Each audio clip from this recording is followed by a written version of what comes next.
Dhananjay Pawar, Ankita, paddy भाऊ आणि अभिजित यांच्यामध्ये खूप मोठे भांडणं हे झालेली आहेत की काय, असा प्रश्न आता संपूर्ण महाराष्ट्राच्या समोर येतोय. कारण की डीपी भाऊला आता टीम बी च्या विरुद्ध खेळायचा प्रयत्न करायचा आहे. काय आहे पूर्ण प्रकरण तेच आपण आजच्या व्हिडिओमध्ये जाणून घेणार आहोत. कारण की ज्या पद्धतीने गेले 2-3 एपिसोड पासून आपण बघतोय, धनंजय पवार एकच गोष्ट बोलतायत तिकडे की मला ना टीम बी सोबत नाही खेळायचंय, ह्या अंकिता सोबत ना, त्या अभिजित सोबत ना, पॅडी भाऊ सोबत. कारण की त्यांच्यासोबत ज्या ज्या वेळेस मी राहतोय ना, त्या वेळेस मी त्यांची सावली होऊन जातोय, त्यांच्या मतास मत लावून ठेवतोय किंवा त्यांना जे काय हवंय ते गोष्टी करायचा प्रयत्न करतोय आणि त्याच गोष्टींनी माझ्या गेमवर परिणाम होत आहे. मी कुठेतरी लोकांना दिसत नाहीये, पण आता इथून पुढे मला माझं एकटं खेळायचं आहे. मला वेळ मिळाली किंवा वेळ पडली तर मी ह्या निक्की, अरबाज यांच्या टीममध्ये देखील जाऊन खेळेल, पण मी या टीम बी च्या विरुद्धामध्येच खेळेल.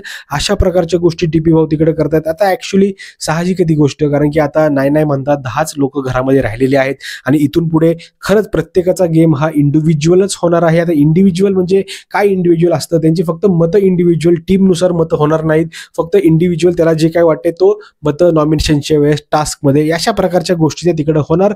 आणि त्याच्या व्यतिरिक्त तुम्ही या गोष्टीचा एवढा विचार जास्त करू नका की यार ग्रुप बी फुटला की काय. तर मित्रांनो, ग्रुप बी वगैरे काय फुटलेला वगैरे नाहीये. आता फक्त सिच्युएशन अशी आलेली आहे की अर्धा बिग बॉस मराठीचा सीझन संपलेला आहे आणि इथून पुढे आता गेमवरच जास्त फोकस होतो. त्यानंतरच जो काही कंटेस्टंट दिसतो आपल्याला त्याच्यावरच लोक भरोसा ठेवून त्याच्यावर विश्वास टाकत असतात. आणि त्या दृष्टिकोनातून आता डीपी भाऊला कळालेलं आहे की आता ही वेळ आलेली आहे, आता मला दिसायला लागणार आहे, मला माझी मतं मांडावी लागणार आहेत. जर मी तसं नाही केलं तर प्रेक्षकांच्या मनावरचं जे काय माझं मत आहे, प्रेम आहे, हे संपूर्ण गोष्टी ह्या निघून जातील आणि ती गोष्ट डीपी भाऊला नकोय. आणि याच दृष्टिकोनातून डीपी भाऊ हे जे आहेत ते आता सेपरेट किंवा निक्की सोबत देखील खेळायचा प्रयत्न करतील, हेच आता स्पष्ट झालेलं आहे. मित्रांनो, तुमचं काय मत आहे नक्की कमेंट करून सांगा, कारण की तुमचं मत हे खूप जास्त महत्त्वाचं आहे. मित्रांनो, पुढच्या व्हिडिओमध्ये तोपर्यंत जय हिंद, जय महाराष्ट्र.